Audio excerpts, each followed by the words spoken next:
My name's Robin, and I had just celebrated my 26th birthday a few weeks ago. Life was good. I was engaged to Jake, my college sweetheart, and our wedding was right around the corner. Everything seemed perfect until my mom decided to throw a wrench in the works. I was lounging on the couch, flipping through a bridal magazine when my phone buzzed.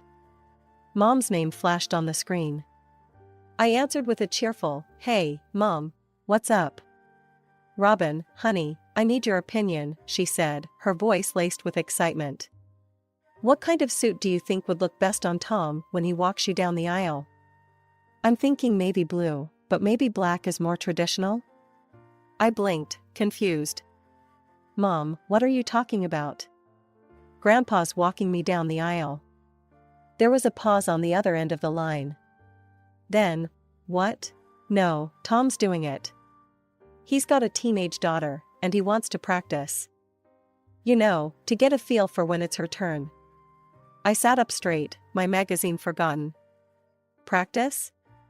"Mom, I'm not some dress rehearsal for your boyfriend's future father of the bride moment. Grandpa's walking me down the aisle, end of story." "But Tom." "I don't care about Tom," I shouted, surprising myself with the intensity of my anger. "I'm not going to be his guinea pig. If he wants to practice so badly, tell him to find some other wedding to crash." "Robin Elizabeth Carter, you listen to me." I hung up. The phone immediately started ringing again, but I ignored it, tossing it aside as if it had burned me. As I sat there, my heart pounding, memories started flooding back.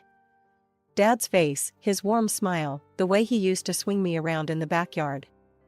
He'd died when I was 10, leaving a gaping hole in our lives that Mom had desperately tried to fill. I remembered the parade of men that followed, all truckers from the transportation company where Mom worked. She'd bring them home, introducing each one as the one, her future husband, my future stepfather. But they never lasted long. Mom was intense, clingy. She'd scare them off, and then the next one would appear, another Mr. Right in a never-ending cycle. As I sat there, lost in memories, I couldn't help but remember how I'd sought refuge with my grandparents during those tumultuous years. They were my safe haven, a stark contrast to the chaos at home. I was about 13 when things really started to get out of hand. One day, I came home from school to find Mom in a screaming match with some woman I'd never seen before. "You home-wrecking bitch," the stranger shrieked, her face red with fury. "That's my husband." Mom, never one to back down, fired right back. "He told me he was single. Don't blame me for your marital problems." And there, lounging in our ratty armchair, was Mom's latest boyfriend. I think his name was Dave or Dan, I honestly couldn't keep track anymore. He was watching the two women fight with a smug grin on his face, like it was some kind of twisted entertainment. I stood frozen in the doorway, my backpack slipping off my shoulder. "Mom?" I called out weakly. Both women whirled to face me. The stranger's eyes widened, then narrowed. "Is this your daughter?" she spat at Mom. "Does she know what kind of woman her mother is?" "Leave her out of this," Mom yelled back. Dave Ordand finally stood up. Ladies, he drawled. "No need to fight. There's plenty of me to go around." The stranger let out a strangled scream and lunged at him. I took that as my cue to bolt, locking myself in my room until the shouting stopped. That night, I heard Mom crying through the thin walls of our apartment. Dave Ordan had left with his wife, and Mom was alone again. As I grew older, things didn't get better. By the time I was 15, I was doing everything I could to avoid being home. It wasn't just the revolving door of Mom's boyfriends anymore, it was the way they looked at me. I remember one guy, Rick, eyeing me up and down as I grabbed a snack from the kitchen. "Your girl's filling out nicely," he told Mom. Mom just laughed. "She takes after me," she said proudly, completely oblivious to how uncomfortable I was. I started spending more time at the library, at friends' houses, anywhere but home. But Mom didn't get it. She'd call me selfish for not wanting to hang out with her and her latest flame. "Robin, honey," she said one day, "come meet Jeff. He's great with kids." We could be such a happy family, the three of us. I looked at Jeff, saw the way his eyes roved over me, and felt sick. No thanks, I muttered, retreating to my room. That night, I called my grandpa. Can I come stay with you for a while? I asked, trying to keep the desperation out of my voice. Of course, sweet pea, he said without hesitation. You're always welcome here. It didn't take long for my grandparents to notice something was wrong. One evening, as we sat around their kitchen table, the words just tumbled out of me. I told them everything, the parade of men, the uncomfortable stares, Mom's obliviousness to it all. By the time I finished, Grandma had tears in her eyes, and Grandpa's face was set in a hard line I'd never seen before. That's enough, he said, his voice low and firm. We're putting a stop to this right now. The next day, we drove to Mom's place. Grandpa didn't waste any time. Carol, what you're doing is immoral and dangerous. You're bringing strange men into your home with a young girl present. Do you have any idea what could happen? Mom's face flushed red. How dare you, she shrieked. You've never wanted me to be happy. You're trying to ruin my life. Your life? Grandpa shot back. What about Robin's life? What about her safety? Robin's fine, Mom insisted. She's just being dramatic. So what, you're going to take her away from me, is that it? Grandpa nodded. Robin's coming to live with us. You can sort out your personal life without putting her at risk. Fine, Mom spat. Take her. It'll be easier to find a good man without a teenager cramping my style anyway. Her words hit me like a punch to the gut. I'd known, deep down, that Mom saw me as a burden sometimes, but hearing her say it out loud, it hurt more than I'd expected. Grandma squeezed my shoulder. Go pack your things, sweetie, she said softly. I nodded, heading to my room in a daze. As I threw clothes into a duffel bag, I could hear Mom and Grandpa still arguing in the living room. When I came back out, Mom was standing by the door, arms crossed. So this is it, huh, she said. You're choosing them over me? I looked at her, really looked at her, maybe for the first time.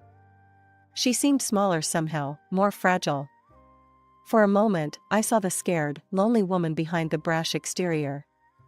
I'm choosing me, Mom, I said quietly. I hope someday you'll understand that. She didn't answer, just turned away as I walked out the door with my grandparents. As we drove away, I watched my childhood home disappear in the rearview mirror. I didn't know what the future held, but for the first time in years, I felt safe. Living with my grandparents was like stepping into a different world. Gone were the late-night arguments, the parade of strange men, and the constant tension. Instead, I found myself surrounded by love, stability, and support. I still went to the same school, saw the same friends. But everything felt different, better. I could focus on my studies without worrying about what, or who, I'd find when I got home. Mom was Mom. She'd call occasionally, usually to talk about her latest boyfriend or to complain about work. She rarely asked about me, and when she did, she didn't seem to really listen to the answers. When graduation day rolled around, I was surprised to see her there. She sat with my grandparents, looking uncomfortable and out of place. You look nice, honey, she said after the ceremony, giving me a quick hug. Listen, I've got to run. I've got a date with this great guy I met at work. You understand, right? And just like that, she was gone. I watched her rush off, feeling a mixture of hurt and relief. My grandparents helped me move into my dorm room that fall, setting me up with everything I needed for college. I'd decided to study to become an investment manager, fascinated by the world of finance and planning. That's where I met Jake. We were in the same introduction to financial markets class, both of us bright-eyed freshmen with big dreams. We became friends first, study buddies who'd quiz each other late into the night at the campus coffee shop. It wasn't until our senior year that things shifted. We were working on a group project, hunched over spreadsheets in the library, when Jake suddenly looked up at me. Robin, he said, his voice serious. I think I'm in love with you." I blinked at him, surprised. And then I realized I felt the same way. Our relationship blossomed quickly after that. Jake was kind, smart, and stable, everything I'd never had in my life with Mom. When he proposed after graduation, I didn't hesitate to say yes. I saw Mom a few times during those years, usually when I'd stop by her place during breaks. Her new boyfriend, Tom, was always there, younger than her, with slicked back hair and a cocky grin. "Robin, this is Tom," Mom had said, beaming. "He's got a daughter, 7 years younger than you. Isn't that great?" I'd smiled politely, not sure what to say. Tom had looked me up and down in a way that made me uncomfortable, reminding me of all those boyfriends from years ago. After reliving all these memories, I knew I needed to talk to Grandpa. Jake and I drove out to my grandparents' house one weekend, the weight of Mom's demand heavy on my mind. "Grandpa," I said as we sat in their cozy living room, "Mom called me about the wedding. She wants her boyfriend Tom to walk me down the aisle. Says he wants to practice for when his own daughter gets married." Grandpa reached out and took my hand. "Robin, I'd be honored to walk you down the aisle. But if you wanted to choose Tom or anyone else, I'd understand. It's your day." I shook my head, feeling tears prick at my eyes. "There's no choice to make, Grandpa. It's always been you." Jake, sitting next to me, squeezed my other hand. "I support whatever Robin wants," he said. "She's told me about everything you've done for her, sir. I can't think of anyone better to give her away." Grandpa smiled, his eyes suspiciously moist. "Well then," he said, his voice gruff with emotion, "I guess we'd better start practicing our walk, hadn't we?" As we all laughed, I felt a wave of love and gratitude wash over me. This was my real family, the people who'd stood by me, supported me, loved me unconditionally. And in a few short weeks, I'd be adding Jake to that family officially. I thought I'd put an end to Mom's ridiculous demands, but apparently, I'd underestimated her determination. The calls kept coming, each one more insistent than the last. "Robin, you need to reconsider," Mom pleaded one evening. "Tom's really upset. If you don't let him walk you down the aisle, he might leave me." "Then maybe he's not the right guy for you," I snapped, my patience wearing thin. "Look, I'm busy planning my wedding. Can we please drop this?" There was a pause on the other end of the line. When Mom spoke again, her voice was cold. "Fine. If that's how you want to play it, I won't come to your wedding at all." Something inside me snapped. "You know what? Fine. Don't come. It's not like you've been a real mother to me anyway." I hung up before she could respond, my hands shaking. Part of me felt guilty for lashing out, but a bigger part felt relieved. Like I'd finally said what I'd been holding back for years. Days passed, and I started to think maybe that was the end of it. Maybe Mom had finally gotten the message. I threw myself into wedding planning, grateful for the distraction. But then, about a week later, I was at work when my boss, Mr. Johnson, called me into his office. As soon as I walked in, I knew something was wrong. Mom was there, mascara streaking down her face, with Tom hovering behind her like a bodyguard. "Robin," Mom cried, throwing herself at me. "How could you be so cruel to your own mother?" I stood frozen, completely blindsided.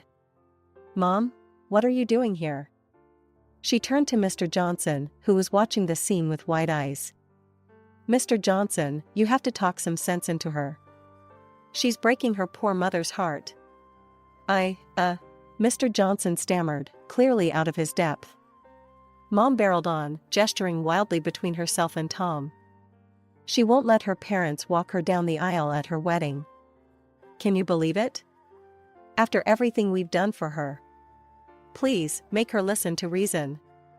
Before anyone could say anything else, Mom grabbed Tom's arm and stormed out of the office, slamming the door behind her.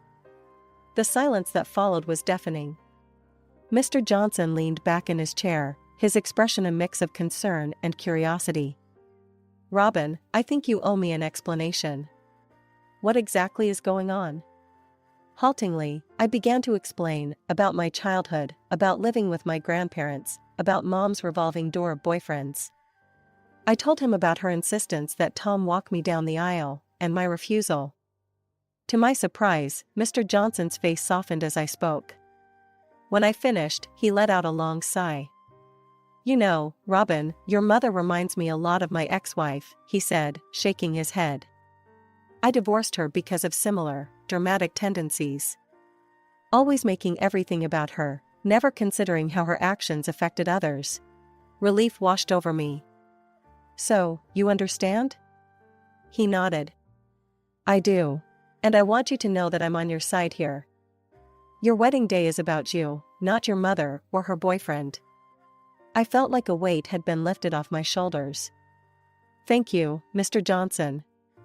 I really appreciate that."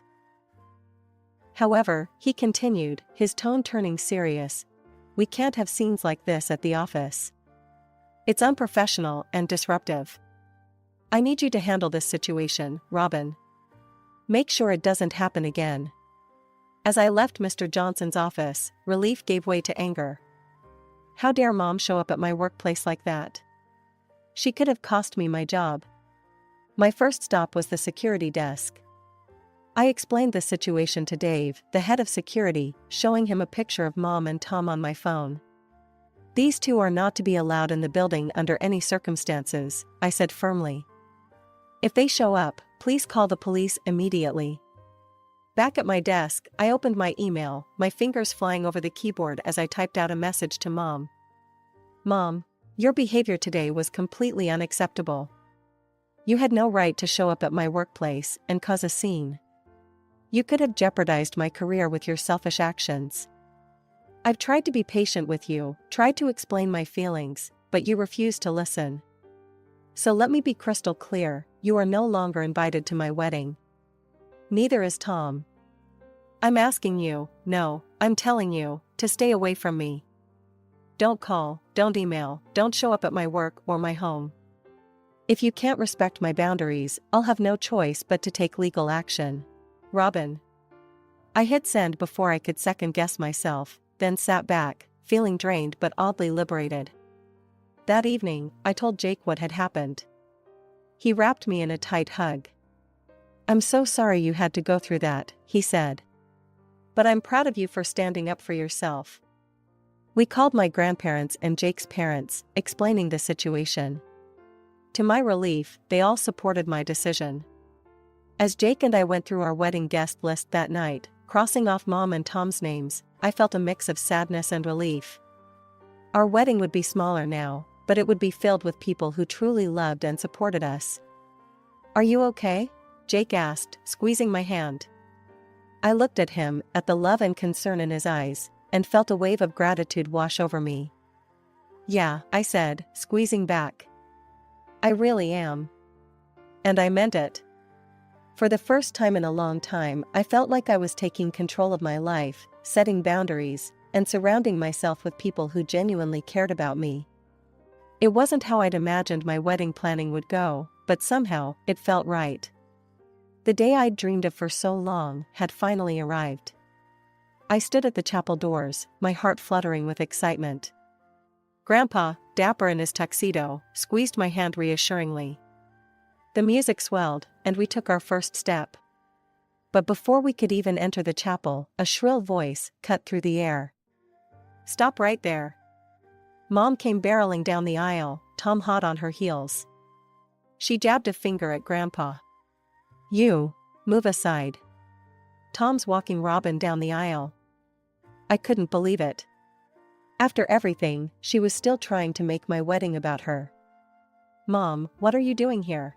You weren't invited. Please leave. Now."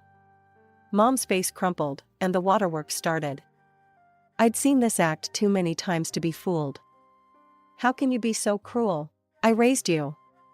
I loved you after your father died." Grandpa, who had been silent until now, spoke up.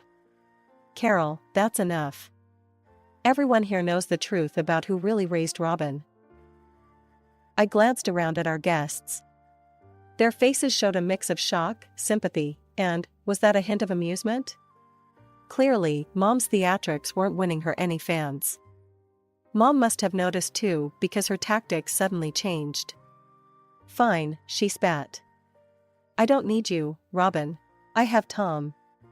He appreciates me, unlike you. You've always been stupid and arrogant. I disown you." Before I could respond, Grandpa cut in, his voice cold. "Well, Carol, if that's how you feel, then I have something to say too. You're no longer welcome in my house, yes, my house. And I'm writing you out of my will."